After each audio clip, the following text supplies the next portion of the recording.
Good evening, everybody. Welcome, welcome. We still have some people flowing in, but I'll let them in as I go. This evening, we have, so we've done a few courses, ICCSSA and NITheCS, the last few weeks. And this is our sixth course. And we have the pleasure tonight of Dr. Renate Thiede, and that is a very, very brand new title. So feel free to throw it at her, like whenever you talk to her, it's still like sinking in. So Dr. Renate is going to present tonight for you an introduction to QGIS software, specifically for spatial statistics. So Renate is a recent PhD graduate that I've just said. She's currently a lecturer in the Department of Statistics at the University of Pretoria. Her doctoral work developed methodologies in spatial stats to estimate accessibility between regions in South Africa based on a road network. So if you're working on anything with roads, Renate is the statistician in the country that you want to speak to. She has been an active researcher in spatial stats since 2017. She's been in our department as an undergrad and honors and a master's and doctorate, and now she's staff there. So she's now basically furniture. And she's been working with QGIS since even before that in 2015. So she has all the right expertise for you to learn about QGIS this evening. I will hand over to Renate as we go, if you'd like to put some chats in, and then if it's an urgent chat, an urgent question or a valid question at that point, then I'll just let you know, Renate. Otherwise, I'll hold some of the questions, more general questions, to the end if you're happy to. That's perfect. Is that fine? Okay, cool. All right, and over to you. Cool. Right, so now that Inga has introduced me, I don't need this slide, which has the same information on it. So I can get straight to the outline of what we're going to do this evening. So firstly, I'm going to ask and I suppose answer the question, what is GIS, especially in the context that spatial statisticians engage with GIS. Then we'll talk about what QGIS is, then where to get it.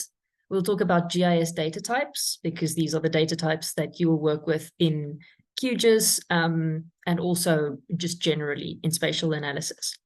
And then we'll get into the demonstration of QGIS. So you'll notice that I say QGIS, it's also called QGIS. I've heard both and I've used both, but I'm going to be saying it so much this evening that I'm using the shorter one. So we'll launch the program, and then we'll do a bunch of things that will be meaningless if I read them to you now, because we will not have done them yet. And then at the end, there'll be links, some resources, and then also general question time. Although you are, of course, as Inga mentioned, welcome to put questions in the chat at any time. So if you Google what GIS is, there'll be different answers to the question. So there's geographic information systems, geoinformatics. Another one that I haven't mentioned here is geographic information science. And people who study geoinformatics at university and go on into that degree typically are on the geoinformation science side. But the definition that I like, as you can see, these are from Wikipedia. There are other definitions all across the web, but what I like is the bottom one, which says that it's the science and technology which develops and uses general IT kind of or information science infrastructure to address various geo problems. So the science and technology work very closely together. I've been adjacent to GIS for a long time, and I've been to some of their conferences. And with them, industry, academia, research application are very close together. They're intertwined somewhat differently from what stats can be sometimes. So it really is a science and a technology. These things work together. Scientists develop technologies and so on. What we mainly are interested in is the fact that with GIS, you create, manage, analyze, and map geographical data. And GIS and spatial statistics work together. GIS software includes a lot of statistics. So you'll find that in specialized GIS software like QGIS, as well as in statistics programs like R. You'll find many of the same functions. And as we go, I'll explain why you would use one rather than the other, although we'll only be looking at QGIS this evening. And spatial statistics finds its application in GIS because we solve spatial problems. It's not remaining in a sort of statistical cloud with only unspatial graphs and things. Spatial statistics has spatial results, which we then represent in GIS software quite often. And also, if you want data, you'll typically find it in a GIS format or even in a GIS system. So if you're wanting to get into spatial statistics, spatial analysis, GIS is part and parcel of that. So then getting into the GIS data types, we've got raster and vector. These are the two main data types. Raster data is pixels, typically satellite images, aerial images, drone images, that kind of thing. And then I've got some file types down there. Typically, we use TIFF images or GeoTIFF. Something like a JPEG could be an image, but we wouldn't use it as raster data because JPEG images are compressed, so they lose information, which you don't want when you're trying to analyze the image. And then vector data is geometry. So it's stored in the computer as like coordinates rather than like a physical image or something. It's represented as an image, but it is stored as coordinates. And these can be points, lines, or polygons. And the file types are most commonly the .shp, which is called a shapefile, or an Esri shapefile because it's proprietary to the company Esri. And then GeoJSON, which is becoming more popular these days. But we'll be working with shapefiles this evening. Okay, so then we get into what is QGIS or QGIS. It is the leading free and open source, also the only professional GIS application that is free, that works. And it lets us create, edit, visualize, analyze, and publish geospatial information. So very much what the earlier slide said, we want to do in GIS. That's what QGIS can do for you. And what's really nice about it is that it is volunteer driven. I've been working with it since 2015, like Inge mentioned, and it wasn't even that new in 2015, but when I started working with it, it was a bit rough. But by now it's very, very user-friendly, great to use, and kind of similar to R in that it's this free open source volunteer-driven project. Completely free, again. And I say that because proprietary GIS software can be way too expensive for an individual, even too expensive for some businesses. And there is also a web server application version of this. We will be using QGIS Desktop, which is what you'll use mostly for sort of local analyses if you're not going to be developing web stuff. I got some links on this slide, but then also here on this slide, I show exactly where you can get QGIS. If you haven't downloaded it, don't download it now. It's a very big download. It's huge. It takes a while to download, but it is worth it. So just navigate to that link. You can even just search on Google download QGIS and you'll find the link where you can download it. Then you'll see there are two options to download it. There's a big green button and then underneath it some text that asks you if you want the most stable version.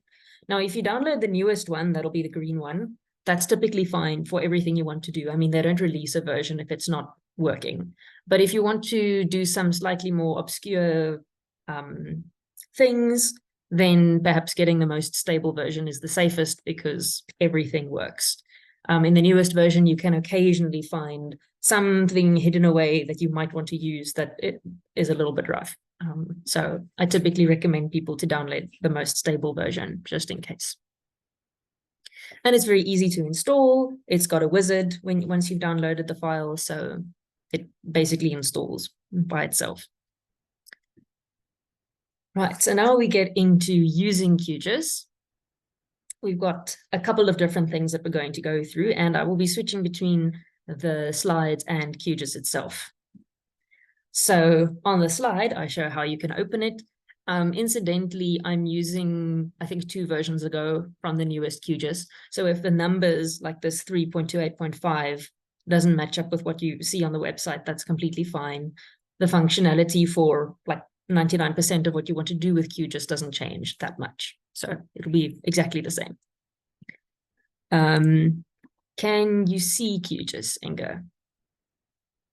Yes, perfect. Yay, great. Okay, so that means I can switch between the apps. fairly seamlessly. So this slide tells us what do we get when we launch QGIS, when we open it. So what I have here is a project that I've already opened, but similar to Word or any other kind of program, there's a project new, I can show you here, a project new option. So if you open QGIS, normally it won't have a project open. That's like a file, basically. It won't have a file open. And then you can just say project new, and you can create a new project. So I've got one here. You can see the file name up here. It's called intro because it's for intro to QGIS. And that's really all there is to it. Then if you're working with spatial data, you're typically working with data that has a location in the real world. And so there should be potentially satellite images, aerial images, something corresponding to it. And if you want to do that in QGIS, you can actually add these images as a background. It doesn't mean that you are then able to do analysis on the images, but they will, because you won't own the images, they still belong to Google or whatever, but you can at least orient yourself in geographic space. So in order to do that, you'll first go to plugins. So plugins in QGIS are essentially exactly like packages in R. They don't come with a default setup, but you can install them and they'll give you some more functionality. Then you can go to manage and install plugins, all, and then search for the quick map, there we go, quick map services. That's the one that will give you access to satellite and aerial images in the background. And then you'll just, of course, here I've already got it installed, so it only gives me the option to uninstall or reinstall. But if you don't have it installed, it will give you the option to install, and then you just click install and it runs. And then it will appear up here. There will be this option to search a QMS. That means search quick map services.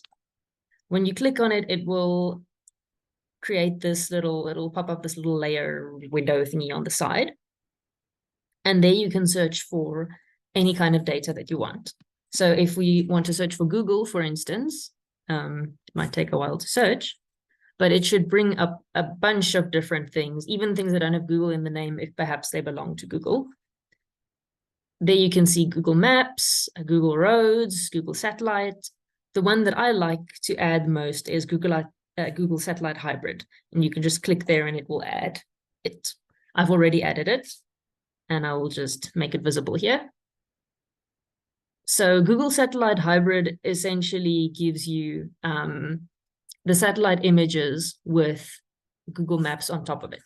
So it's quite nice. It gives you a nice sort of combination of the two. You can, of course, pull in Google Maps itself without any of the functionality, right? It's just the image. Or you can pull in a satellite image with no maps on it.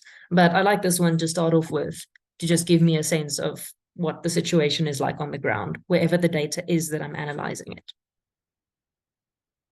So that's called the base map, incidentally. If you see the words base map in a GIS context, it means something like this, which is in the background that you're not going to analyze or work with as it is, but it's there, it helps to orient you.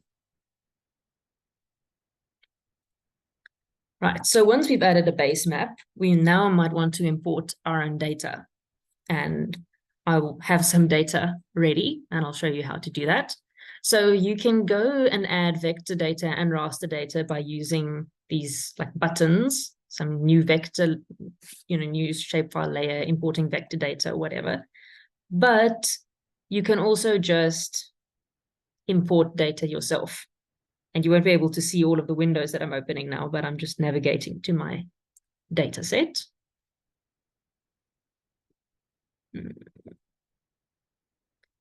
Right, and I do have a screenshot in the slides. Let's just zoom in a little bit. So you can see that I've got a folder on my computer with some data, and they've got different file extensions. I've got Chane outlines, Chane roads, Chane wards, etc. And the Chane roads, you'll see there are multiple files with different file extensions. And the one that we're interested in is the one that I've highlighted, which is the chaneroads.shp. That's the shapefile, that's the spatial data. All the other files you still need because they've got various kinds of metadata attached to them and so on, but you won't interact with them directly. It's the shape file, that's the one that you want. So I'm now pulling in some wards data, and you literally just click and drag. You probably can't see my file explorer and me clicking and dragging the file in, but that's literally all that I'm doing. It's the easiest way to add data. So now I've got some wards, some electoral wards in Tshwane. I'll also add some roads.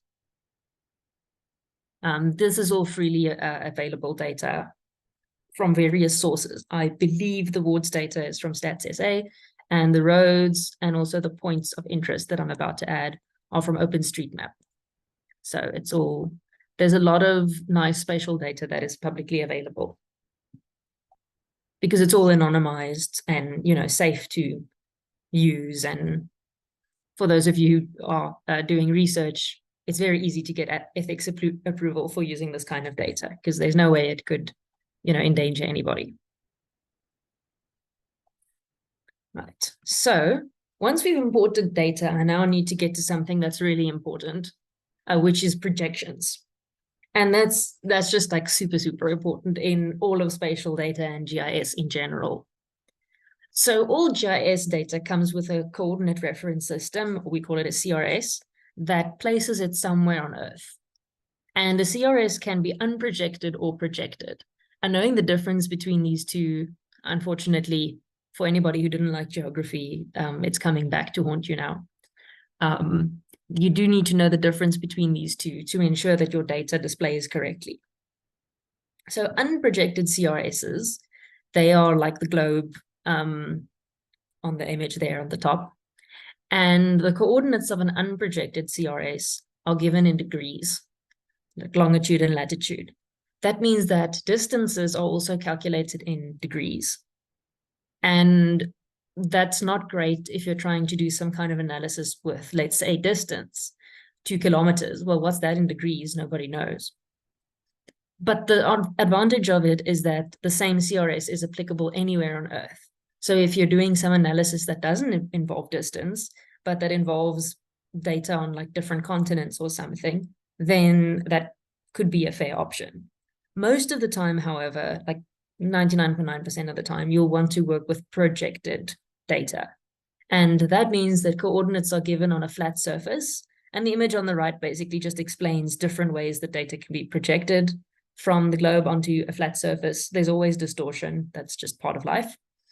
But distances are then calculated in meters. The CRS is then applicable to a specific area on the Earth because it distorts, you know, projections distort. So you'll want a specific projection that does not distort the area that you are interested in. And I've added some examples for South Africa. UTM Zone 35S and this other Hartbeespoort thingy. They're quite long, but if you ever are in doubt, you can also just Google, you know, appropriate projection for South Africa.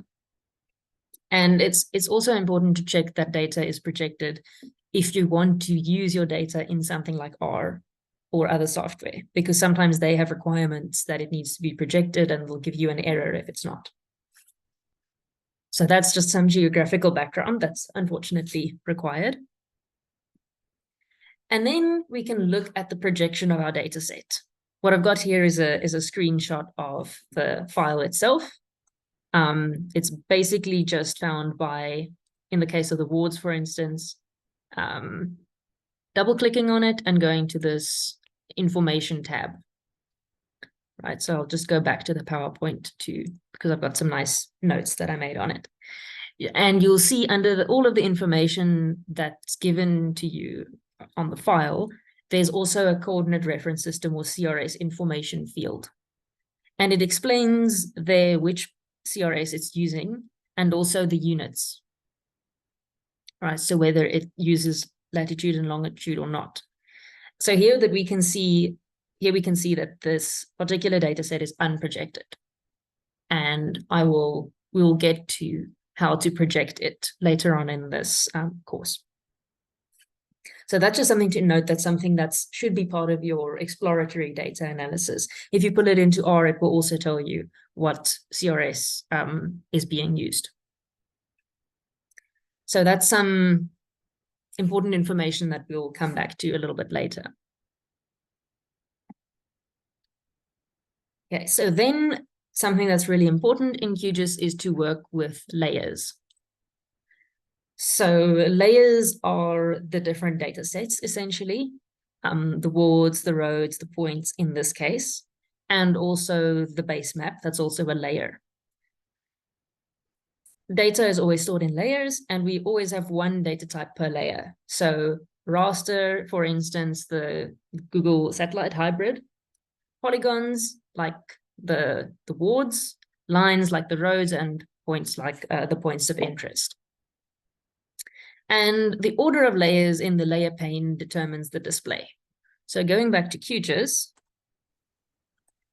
the layer pane can be found on the left here.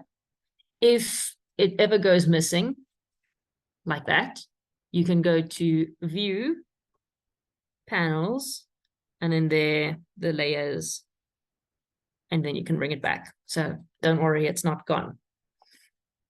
And here we can see the different layers.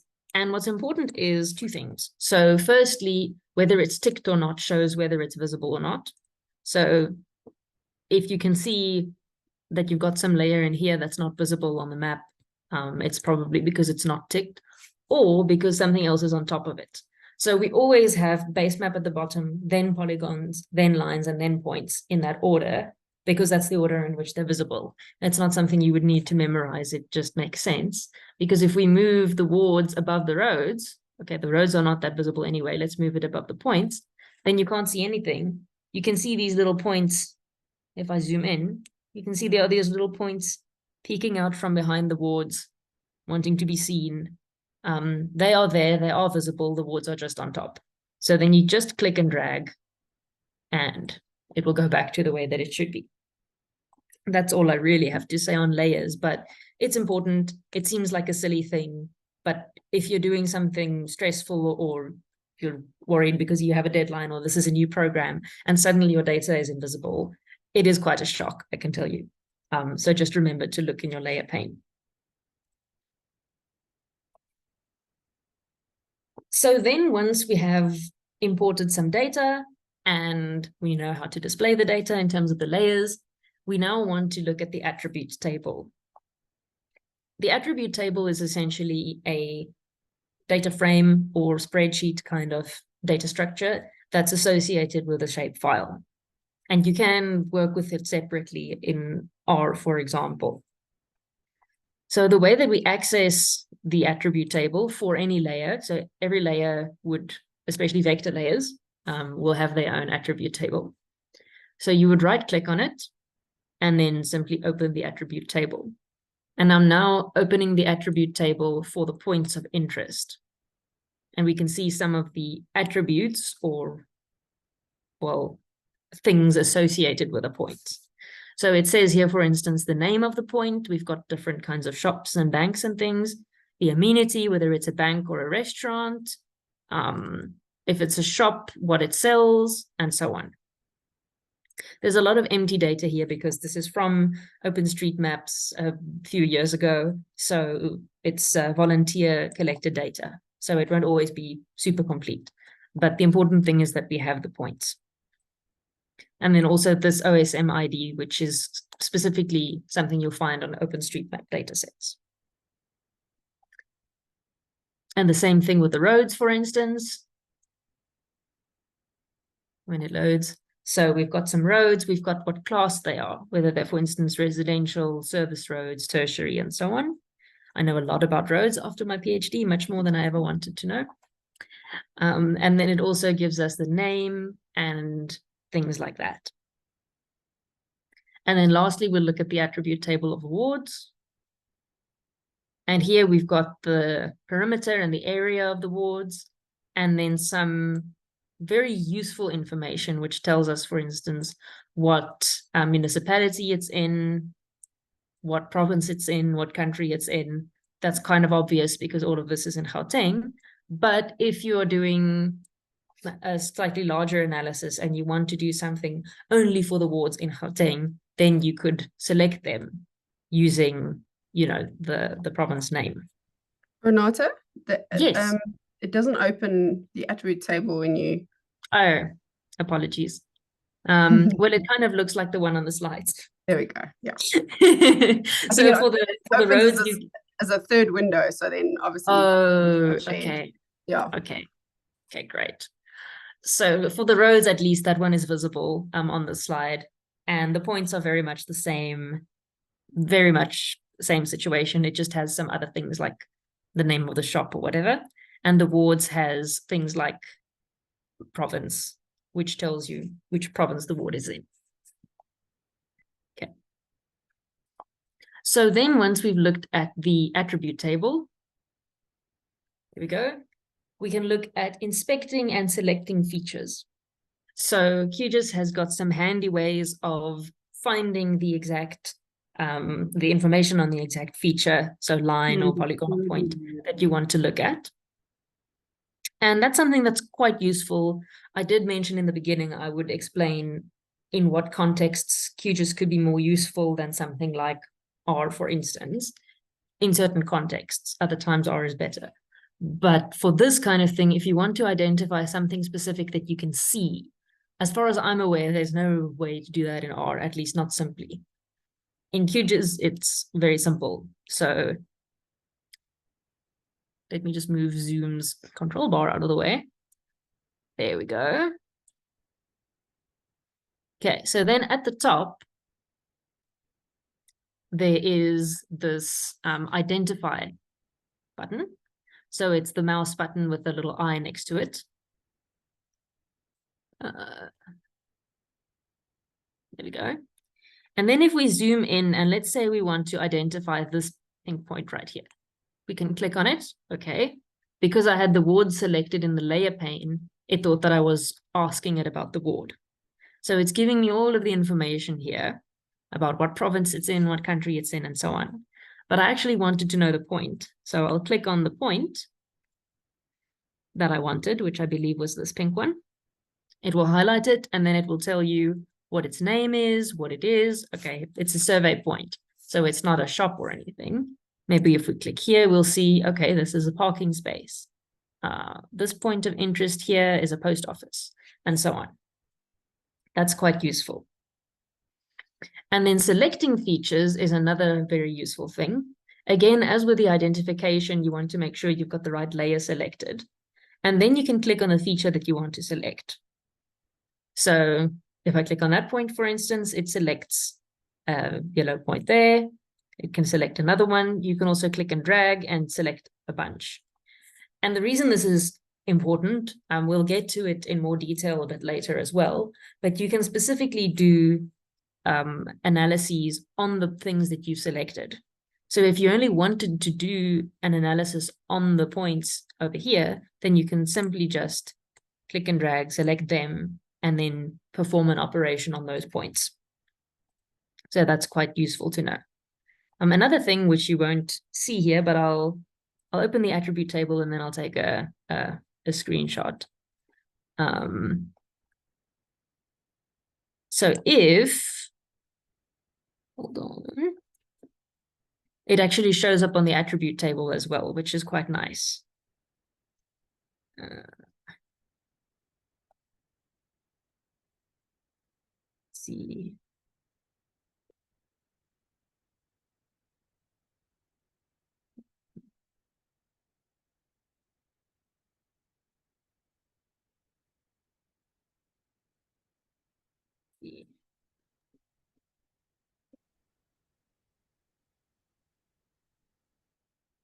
What it will do essentially in the attribute table is to highlight the amenity or the point or whatever feature it is. And it'll show you that in the attribute table. So I will just take a screenshot of that and paste it in my PowerPoint so you guys can see. Okay. So if you then select something and you open the attribute table, it will highlight in blue the things that you've selected. So you can go and check what they are in the attribute table, and then you can look back on the map to see where they are. So that's quite nice. And this comes up and becomes useful more often than you'd think, especially if your analysis is doing something funny and you realize there's probably some issue with data cleaning, and you want to go and see which road is not connecting, or which feature is in the wrong province, or whatever it is. So that's quite useful if you can see the issue visually and you want to know which feature it is so that you can manipulate it and fix it correctly. So with that said, we now move on to displaying features. I've got it on the slides, but I'll move to QGIS to show it more interactively. And you'll see the roads here are a very weird color. QGIS, whenever you import data, it picks the color randomly. And so it can quite often happen that it won't be very visible at all. And you might want to change that. So here I'm selecting the roads layer.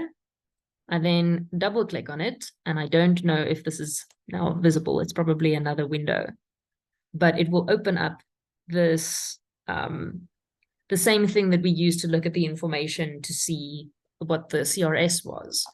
It will pop up this layer properties window. And then on the side, you just navigate to symbology. So that one opened, Renate.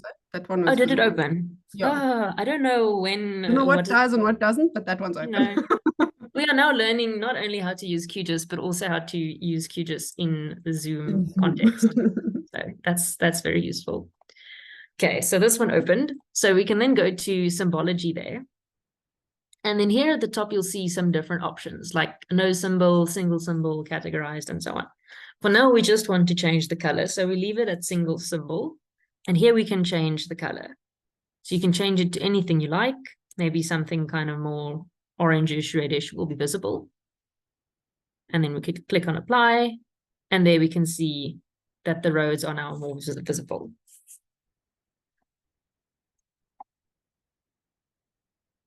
Okay, we can also color in features depending on some attribute. So if we want to, let's say, color in the wards by their area, then we can do that as well. So I'm just going to hide the roads and the points for now so that we can see the wards. And let's say we wanted to color them based on a continuous variable. Then we'll typically go with this graduated option. And then we wanted to choose a value. Sorry, the Zoom menu is over everything that I want to use. So that's great. Just a moment.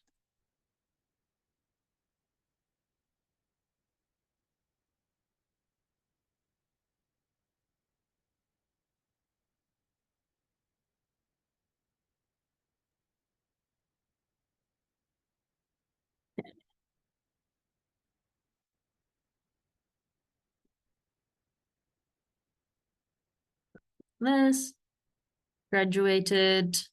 Okay, and then there we go. Figured out Zoom. Then you'll have some options here. This will give you the attributes of the data set. And what's also handy is the little symbols on the side tell you what kind of variable it is. So there's some date variables that we're not interested in right now. This is an example of a continuous variable, a float, this, or a real, this shape area. And that's just the area of the ward. So it's perhaps a little bit silly to color in wards by that because we can see which wards are bigger. But if you had some other variable, let's say you got something like population density from StatsSA or somewhere else, and you wanted to color in wards based on that, that would make a lot of sense. And you'd follow the same procedure. So then we pick a color ramp. It doesn't really matter which one you choose, but there are a lot of options. This one looks nice and bright to me.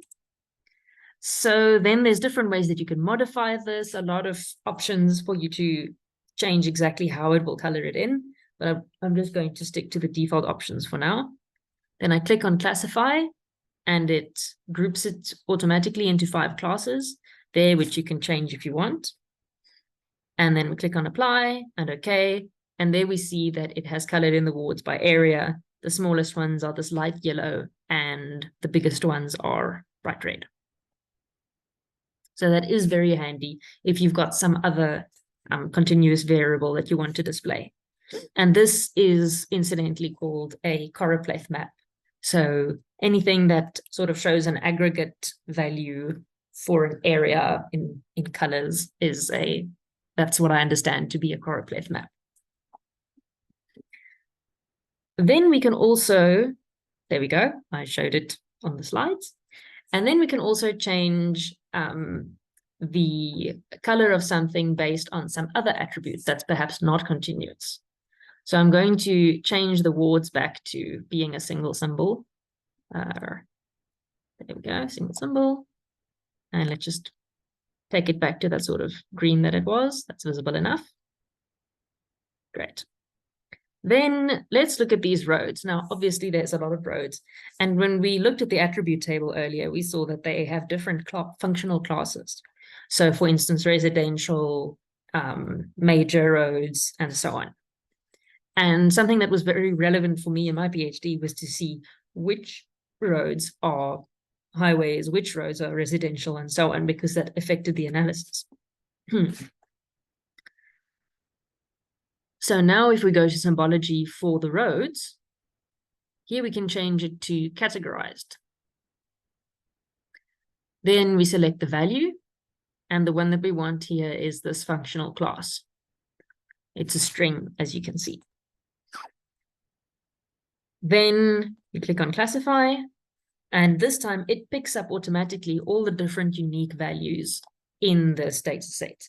So I just told it I want to classify by functional class, and it picked up all the different unique functional classes and assigned colors to it. You can change the colors if you want, but it's normally not really necessary. For instance, there we could change it to, I don't know, some other color.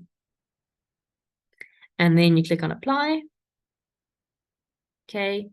And then we can see how it has changed. Let me just make the wards gray so that everything is more visible. Great. And then here we can zoom in and we can see all of the different colors corresponding to different types of roads.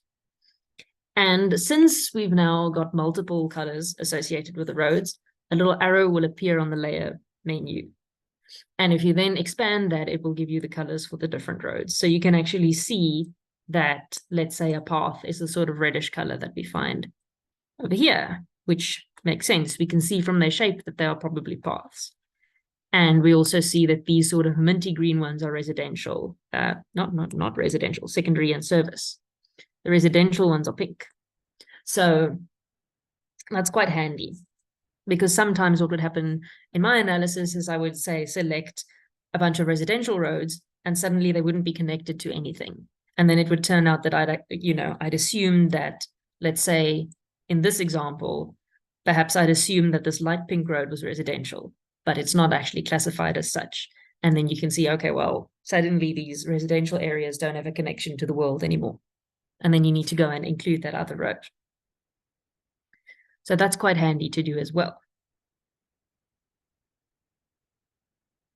Okay, back to the slideshow. There we go. So that's what I've got on displaying features. So I've showed you how to change the single symbol, as well as how to make a choropleth map based on continuous variables, and also how to classify colors based on categorical variables. And there's another slide on that. This slide also shows that if you untick some of the colors under the roads, then it will leave you with only the ones that you're interested in, which is also very, very useful for visualization.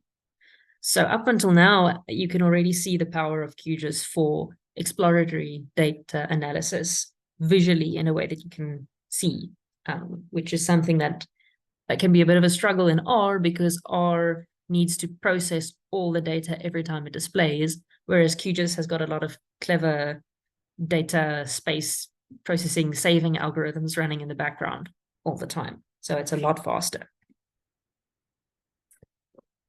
Okay, so then I want to move on to processing. That's the end of the sort of exploratory part. If there are any questions, I don't know if there are. Zoom confuses and scares me. there aren't any questions at the moment, but if Okay, anyone perfect. has a burning question, you're welcome to quickly unmute. Nope, doesn't look like it. Great. Okay, so up until now, we were looking mostly at display and just exploring the data. Now, if we want to get to analysis, and for a lot of things, the analysis in QGIS is really, really good. Typically, my rule is display and explore in QGIS and analyze in R, but that's not always the case, especially with big data sets. QGIS can be quite fast and quite good. So there's, for instance, let's go to QGIS. Then the processing toolbox is this gear that's found up here. And everything that you could hope to do or analyze in QGIS is found in the processing toolbox. For instance, if you want to do something with vector data, you can just say vector analysis, and there it will pop up a lot of things. It can even do k-means clustering, it can do DP scan clustering of points, all sorts of cool things that it can do. So that's the processing toolbox. The first thing that we want to do in the processing toolbox is to reproject data. Because we've seen now that these data sets that we have are all unprojected. They were all in that WGS 84 CRS, which means that they are in terms of coordinates, longitudes, latitudes, not in terms of meter.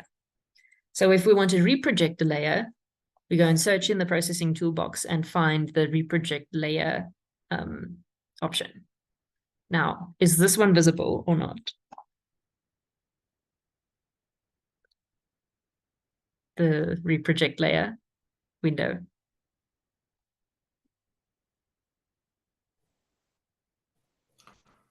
Yeah, you can see. Thank you so much. Okay, cool. So let's say we want to start by reprojecting the wards. And we want to, here it will ask you for the input layer. So these are the 3 layers that we have. It doesn't include the base map because we can't manipulate the base map. It belongs to Google, not to us. But these ones we can manipulate. So let's select the wards. And in this target CRS, that says what we want to reproject it to. Right. I've got some here that I've used a lot. So let's say this one, for instance, that one's my favorite to use because it's appropriate for South Africa and software generally understands it. R understands it. R sometimes struggles with this one. I don't know why, but this is a nice one which works for South Africa. And then it will tell us a lot of things. It will tell us that it is appropriate. It shows you here on the little picture where it's appropriate, which is quite nice. And then we can just say run. And it will have reprojected the wards. So it's created a new layer here, reprojected, which I will rename by right-clicking and just going to rename layer, reprojected wards. Let's call it reproj wards. Yeah, there is a character limit to the name. And then we can do the same thing for all of the others. Let's say the points of interest, take them to the same projection. This now becomes, renaming it, reproj eyes. And in the roads, we can do the same thing. There, it even guessed that it was the roads that we wanted to reproject. Run, close. And it does change the color because what it's doing here is it's putting the reprojected data in a new layer. Right, so this I'll rename to reproj roads. And now I want to see these data sets. So I'll bring the points up and I'll bring the wards up. And the roads are up as well. And you'll see that they basically perfectly overlay the data underneath them. So it's not as if the data location was inaccurate or anything when it was unprojected. It just means that if you were to try and analyze it, and especially do things like calculating distance and so on, it would give you weird results. And some R packages, if you now want to export this into R, some R packages do not like unprojected data and they'll error. So I always just project data to be safe. You can also do it in R. That's a webinar for another day. Right, so that is the first tool, and it is very, very useful. So there's the slide on reprojection. Now there's a number of things that we want to be able to do in terms of selecting data. I'll give you a little preview, clipping data, selecting by attribute, and so on, which is, I suppose, somewhere between exploratory data and analysis. So let's say we want to select some features based on their location. I'm going to just zoom out and turn off so I'm just going to move these down so that we don't have to stare at them all the time. Let's say we now want to do something with awards. Okay, we've got the awards here. Let's say we're interested in some wards in Mamelodi. I know from experience that these wards are in that area. So I'll select them. This is just a normal selection. And to select more than one feature, I just hold in Control on my keyboard. I could also have drawn a box around them. It would have given me the same thing. So here are some wards. And then let's say I only want the points that are within these wards. Then what I can do is a select by location. And you can find it in the processing toolbox by location. There it is. We double click on it and it will bring up a wizard again.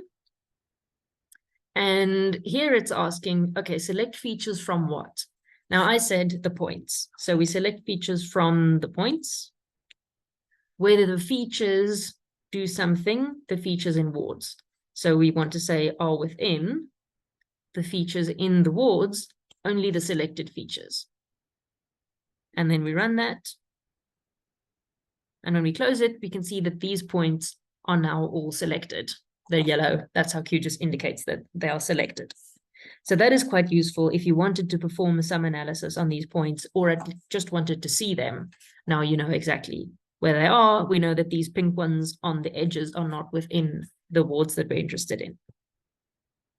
And if you want to deselect features, there's this handy button up here, which says deselect features from all layers. There we go. It's always important to know if you're working with selections, which features are selected and which are not, because sometimes you will think that you're working on all the features, but a feature is selected and QGIS thinks you're only working on that. So you could be trying to perform an analysis on all of the shops in Gauteng, but you've selected a Woolworth somewhere in, I don't know, Benoni is not in Gauteng. Is it? No. Yes, it is. Of course it is. I needed to make a joke about Benoni. So let's say you've got some Woolworths in Benoni selected, and then QGIS only does the analysis on that. Oops, that's happened to me. That's how I know. Right. So then there's another thing that's important here with the selection. Let's go to the roads, and I'll show you what I mean. So now let's look at some of these same wards. I'll select them again here. So, there we go. Let's look at these wards. And now let's say we want to select the roads. So we think, okay, it's the same thing. I want to select by location. I want to select the roads that are within the selected wards. And I run it. And then, okay, the wards are a bit of a problem here. Let me just hide them, for instance. And now it's a problem because I can see that not all of the roads here are yellow. You would expect them all to be yellow, right? I think I have a nicer picture in there we go. I did some other analysis here and stuff to change the colors, which I can't do that quickly. And here we can see that in this picture, it's the purple ones that are within the wards. And there are some green and blue and other roads here that are not within the wards, even though visually they seem to be, but they're not selected. And the reason for that is that they go outside of the ward. I can show you that in QGIS by zooming in. This red one, for instance. Here it's going somewhere, it's going outside of the ward there. It's leaving the ward, and this is one road. So QGIS errs on the side of safety, and it says, if this entire road is not in the ward, I'm not going to include it in the selection. I'm only going to look at things that are within the ward. So it might not do what you expect. And if you said that you wanted to select the roads that intersect the ward, of course, it would have selected all of these pink ones on the edge as well, because they do intersect the ward. So that's how the selection works. It treats features as complete. If you give it a long road or a twisting road, it will only look at those roads in their entirety. It won't cut them off. And sometimes that's not what you want, because let's say you wanted all the roads within South Africa. At the point where it crosses the border to another country, you're not interested in the road anymore. Or even in Gauteng, because again, I had to do this for my PhD, or within Tshwane. At the point where these roads leave Tshwane, we're no longer interested in it. So we don't want to select them as they're going into Northwest or wherever. What do you do then? Well, then you get to a feature called clip. That's literally what it's called. It just clips features, and it's very nice. So here we want to, let's say, clip the roads. And we want to clip them by the wards. Again, let's say selected features only, because the data sets that I've got here are already all the roads only within Tshwane. And then if I run that, it creates a new layer for me called clipped. And I can make it a bit more visible. I can make it a bit wider. I can make it blue. And then just hide the Tshwane roads that are on top of it. And then here we can see it's clipped them perfectly. It hasn't, if you zoom in, there we go. You see, it's not going over the edge. These are only the parts of the roads that are inside of these specific wards. Okay, and that's very useful if you want to do some analysis bounded by a specific area. So the difference between clip and select by location is important. And R will give you exactly the same things, incidentally. R can also clip, it can also select by location, and it's got the same differences. The reason that I'm doing it in QGIS instead of in R is because it's a lot faster in QGIS, but it will give you the same result. So now that we've selected by location, we can also go into selecting by attribute. That's another way of selecting data. There's the clip. Okay, select by attribute. And that's if you don't want to, if you don't already know where the features are. Select by location is you know where they are, you just want to know what they are. Select by attribute is more a case of you know what they are, but you don't know where they are, right? So let's say that we wanted to select all Woolworths and Woolworths food outlets in this data set. If we open the attribute table, as I've done in the screenshot, and I also sorted them alphabetically, then you'll see that there are a couple. There's Woolworths, Woolworths Foods, and Woolworths Foods with various spellings as well. So that's something you might need to take into account. Then in QGIS, we can go to the processing toolbox again. This is exactly the same as we've done up to now. And then choose select by attribute, right? So how we would do that, select by attribute.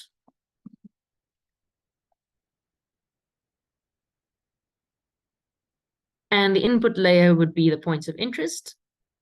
The selection attribute would be the name. The operator would be contains. And then we would want something like Woolworth. And that's as far as I'll go because it will contain Woolworth. So if someone has written Woolworth somewhere instead of Woolworths, it will still pick it up. And then we run it, close it, make the points of interest visible. And in theory, go and look for the Woolworths. The issue is because there are so many points, you have to zoom in quite a bit to see them. But there they are. We can see them. Scrolling up a little bit there, we can see another one. So that will give us an idea of where they are. There's some more hidden over there. And there is indeed a way to make them more visible and not just leave them as a selection. which I believe we will get to a little bit later on. Yes, we will. Okay. So that is select by attribute. Then there's also a field calculator, and I thought it's a good idea to include this one in this evening's curriculum because it's one that you'll sort of hear people using, and then it's important to know what it is. Even though I do think for us, statisticians who are going to be doing analysis will typically do the field calculator things in R, but just so that you know what it is. It's also found in the processing toolbox, just like everything else. Field calculator. You can double click on it and it will open something for us here. Now, the example that I've used in here is, let's say we want to find the largest wards that are larger than a specific, let's say larger than the average ward. So then we would change the input layer to the wards. We would create a new field name, because what it's going to do is it's going to create a new field or a new column in the attribute table. Then you give it a result field type, which I've made Boolean here because I'm just going to say, yes, it is a large ward. It's larger than the mean ward, or no, it's not. Field length is 1 because it's only going to be, true or false. And then field precision, I mean, it's not going to be a numerical value, so we don't care. Okay, then here, and I'll show you where to find this in QGIS. If we go to field calculator, and here we're saying wards, large wards, Boolean, I'll just change this to 1. Then down here, we can see all of the things that we can put into the field calculator. So for instance, we can go here to fields and values, and here we'll find our variables. Okay, shape area is the one that we're interested in. So that's shape area larger than mean shape area. Okay. And you saw here when I didn't have this parenthesis, it told you that the expression is invalid. So that's quite nice and useful of it. Right. And then we'll run it. And then what will happen in the attribute table, which I'll show you here in the slides, the first thing that might confuse you is that it won't change the display. So you might wonder if it has done what you wanted it to do at all, but it has. It will have added a column called large wards with this true and false statement next to each ward. And then you can combine what we've learned between the field calculator and select by attribute. I've got this little example here of how I would do it, select by attribute, and then tell it, okay, now select only the large wards. Select based on this new field that we've created, large wards, and only select the ones where it's true, and then it will display the large ones to you. Again, with area, it's perhaps not the most useful thing, but something like population density, this could be very informative. Right, so let's just see how we are doing for time. Okay, I think we're doing quite well. So then another type of analysis that we can do in QGIS, and that obviously links to my PhD with the roads, is network analysis. So there's some quite cool network analysis functions in QGIS, and I'll be showing you 2 of them, shortest path and also the service area. So this is again shortest, yes, any comments there? Okay, no, I thought I heard someone saying something. Right. So this shortest path is again found in the processing toolbox. If you search for shortest path, it will pop up right away. And then here I've got a screenshot of what this menu would look like. Right, and let me show you in QGIS. Let's hide everything, bring back our nice layers.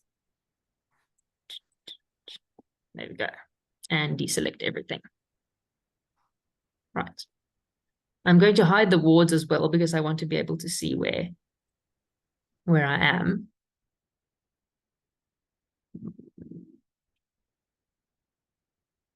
There we go.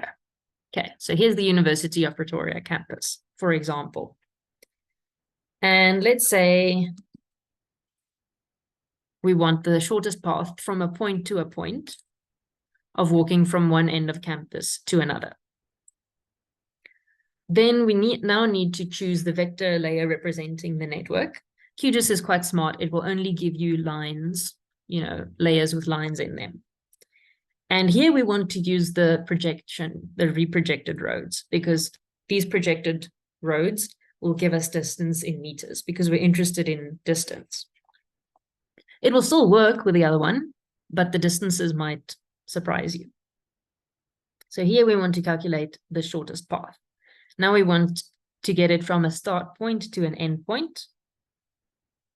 The start point could be, let's say, this part of the graduate center. I'm just taking random points. And then the end point could be, let's say, over here. There's still food there, so you might want to walk there. These other options are not that much of a problem because we don't have directional roads or speed limits or anything like that. You might want to customize these options if you had more data, but we don't.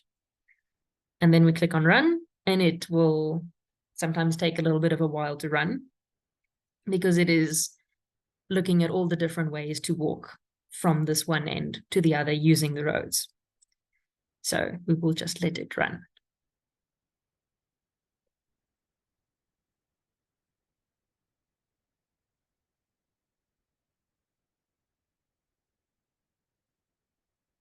%. You can do it.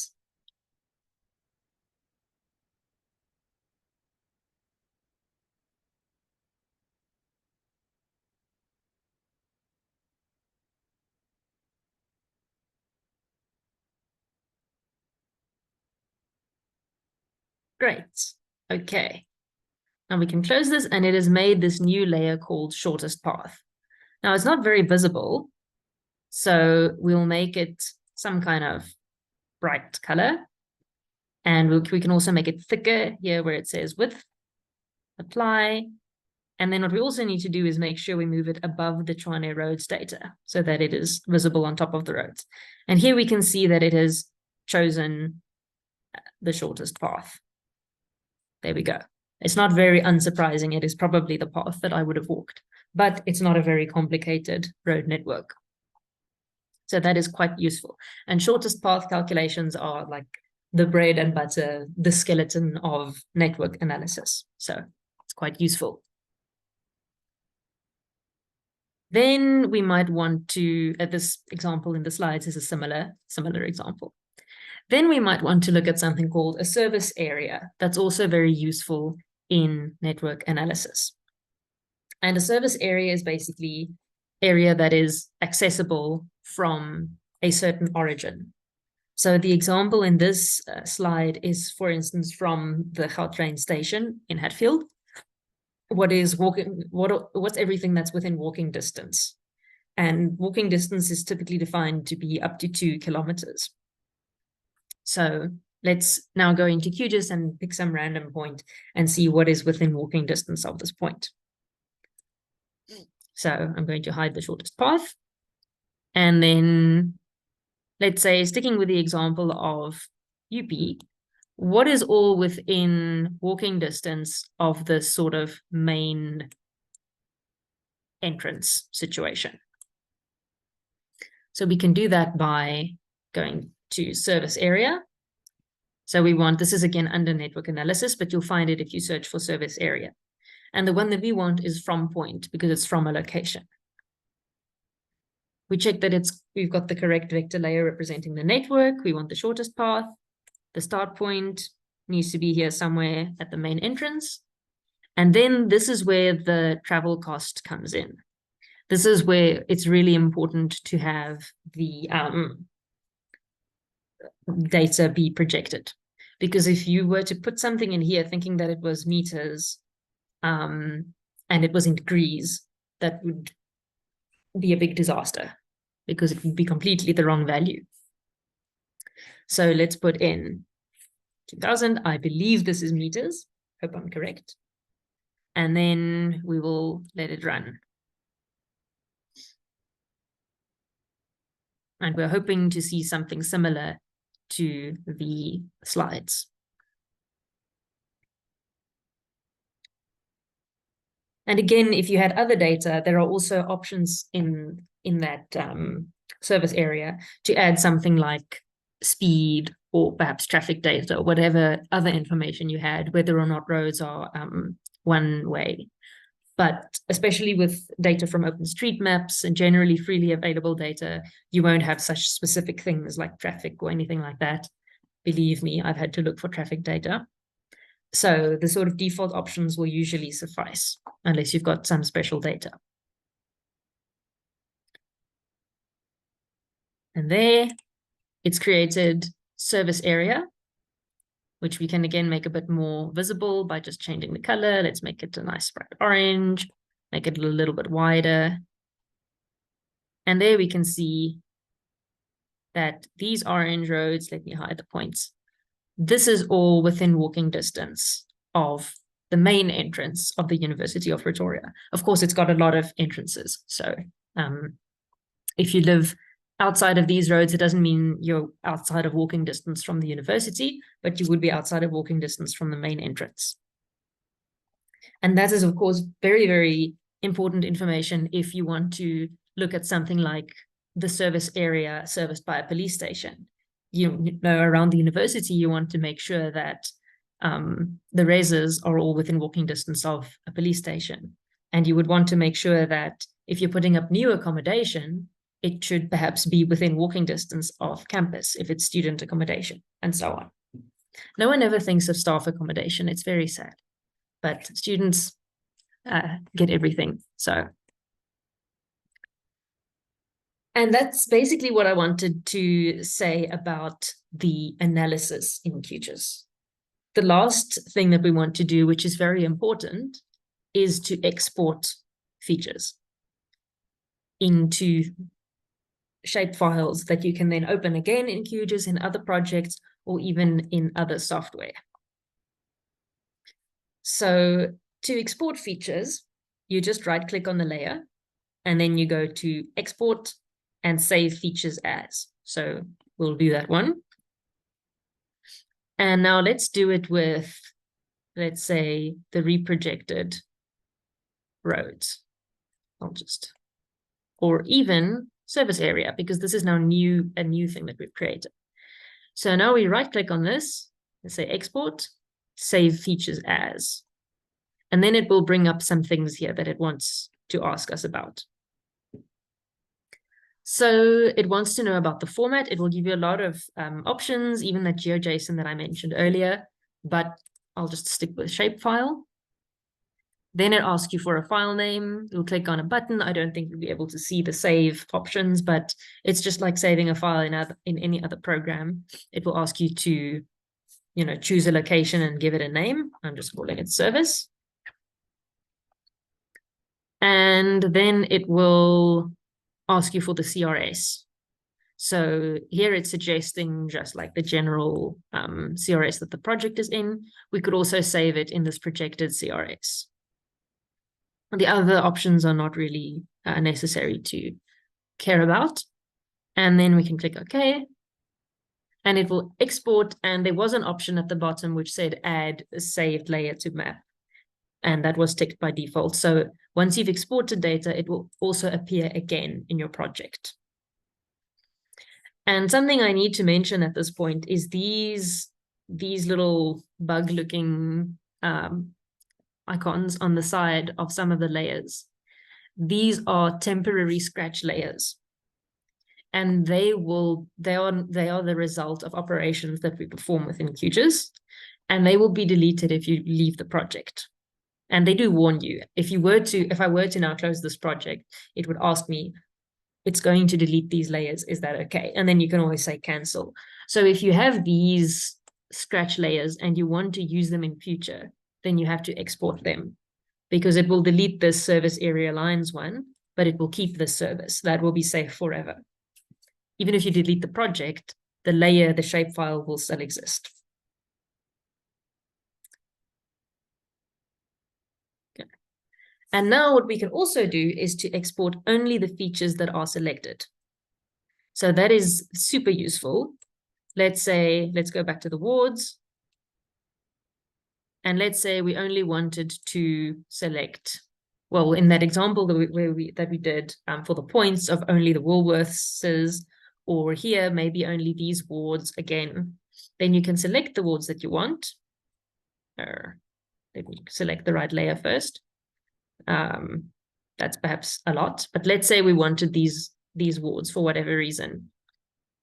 Then you can right click on the layer, say export, and then there will be an option to save the selected features. So if we go with that, it will ask us the same things. This time I'm happy to keep this CRS because that's what the Tshwane wards is in. And I'll give it some name. I'm calling it selection. And if I then run that, there we see that it has now made these wards that I selected into their own layer that you can save and work with again in the future. So exporting selected features could be something that you do at the end of a project when you've got specific things that you want to save, or it could even be during the project, as we did with the points when we selected all of the Woolworths ones, Woolworths shops. And in fact, that is how I got this picture. Let me show you this picture. Right, remember that when we selected the Woolworths shops, the yellow points were sort of hidden behind the pink ones. Well, in this slide, they're purple, but yes, they were sort of hidden. And what I did to create this picture was to export the selection as a layer, make that permanent, and then just color it yellow so that it looks like a selection. Right, so that is quite important to be able to only export the selection as well as the entire shapefile.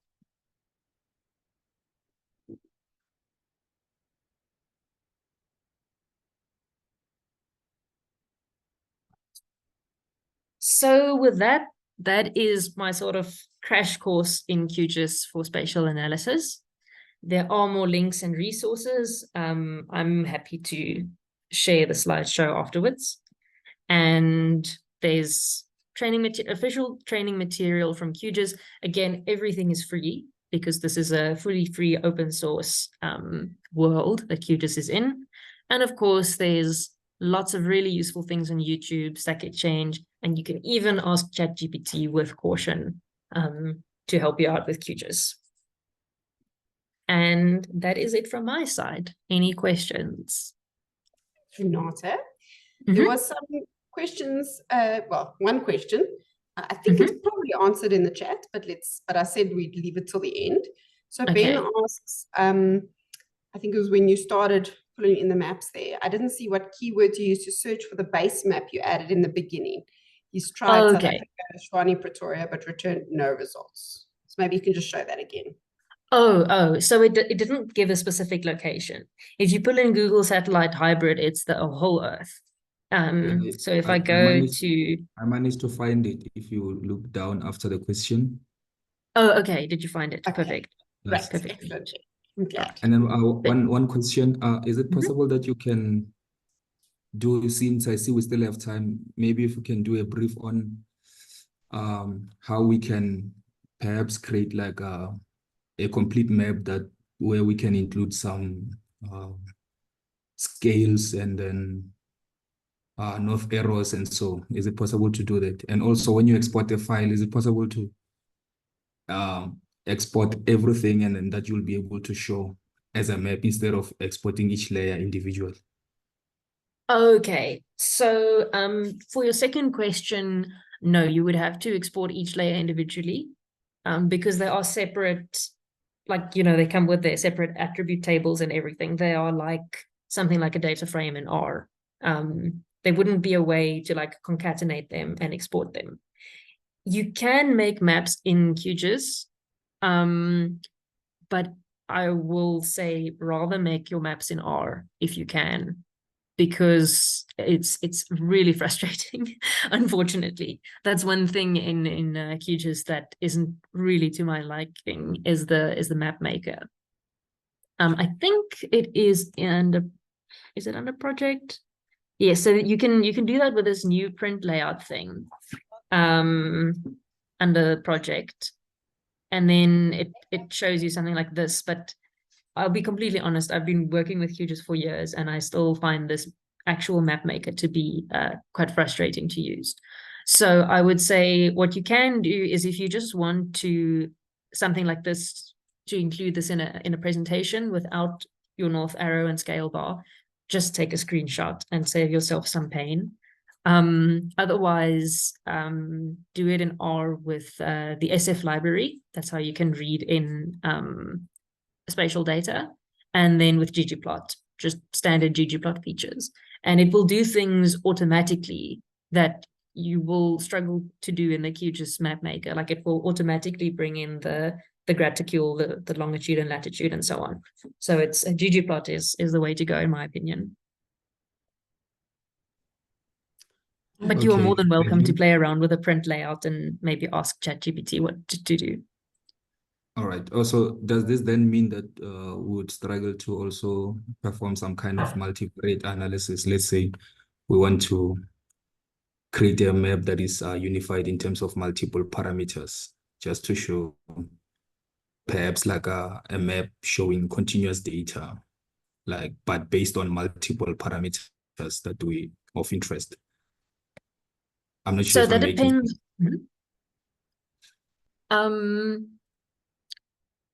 Do you mean something like this, visualizing that, or actually making a map? Because visualizing it like I've got on the screen here, you can definitely do. That's not a problem. It's just the step of then making that into a map with north arrows and such, that is a bit of a struggle. You know, maybe I'm overstressing how complicated it is, but with my experience with QGIS and R, I would prefer doing it in R. But you absolutely can do it in QGIS.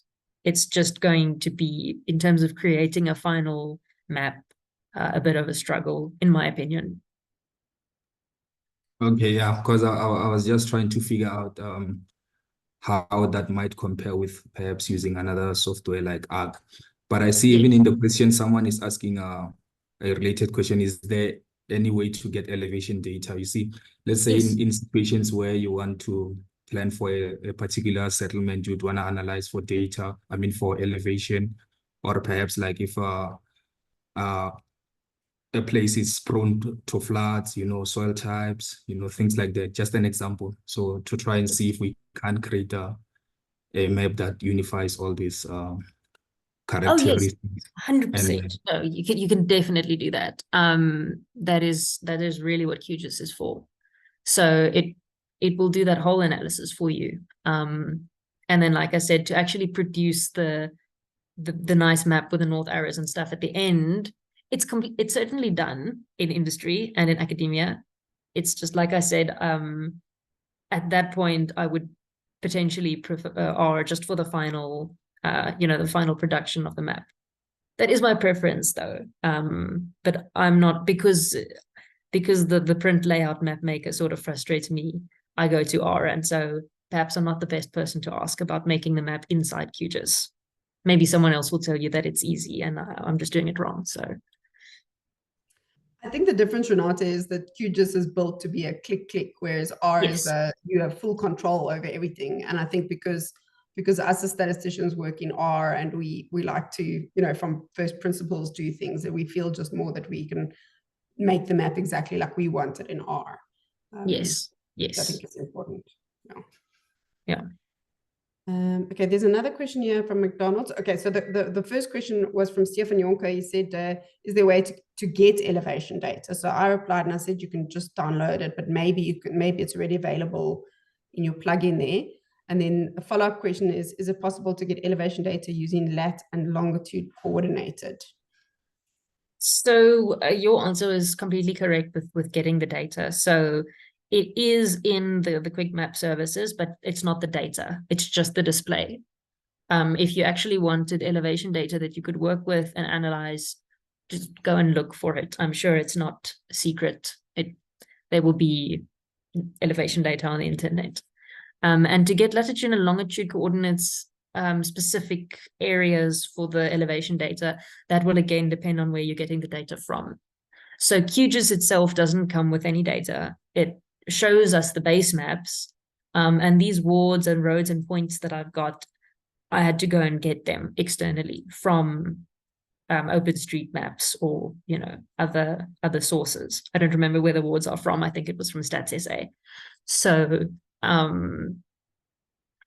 that's QGIS is just the way to use the data. It doesn't come with actual data sets. Very nice question. I know you can answer this one. Innocent asks, do you have any quick notes on kriging in QGIS? Yes, in fact, we have a spatial data science course. but yes, there are two ways to do kriging in QGIS. You can just search for kriging in the processing toolbox. So here it will give you some different ordinary kriging, regression kriging, simple kriging, and so on. And this is the one issue here that I think that what these ordinary kriging and whatever tools in the processing toolbox work from, I think they might be a bit old. So what you could also do is the Smart Map plugin, which you can get in the same way that you got the Quick Map Services plugin. And then there, yeah, you can see it's not fully translated from Portuguese. Ooh, okay, that's something that changed last time since I used the Smart Map plugin. But I think if you install it from scratch, it should be in English. And then you can just, there's some really nice options here with which you can, you know, click and do some really nice kriging. You can, for instance, ask it to plot different variograms, and then you can adjust the parameters and it will change the variogram until it looks right to you, and so on. So the Smart Map plugin in English is probably the no, I don't want to save my changes. Oh, okay. In English is the way to go for that. I think I just need to perhaps install a newer version of QGIS than I have here, but it will work exactly the same as you saw this evening. Okay, there's another question here from Tumelo. How would you go about analyzing a network with multiple origins and destinations, say a public transport network, in terms of the shortest path search? Let's say this is an existing service and you're looking to optimize this in terms of, say, travel times.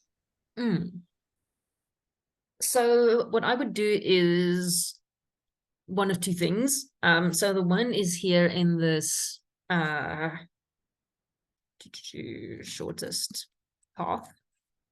I think potentially, I haven't used this, but potentially point to layer or layer to point might be what you're looking for. You might need your points in one layer and then, you know, another origin in another layer. That might work. What I would absolutely do, though, for more complex network analysis is I would do it in R.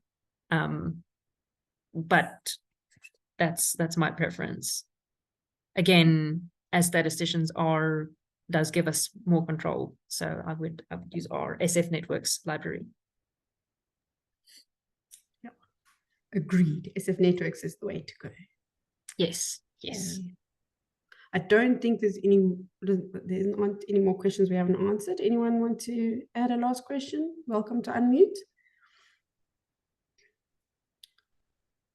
Okay, and then I have put a message here in the chat, but in case you're not following it, this recording, NITheCS does put all their recordings onto their YouTube channel. So if you want to go and look at it again, you're welcome to go there onto YouTube and you'll get it.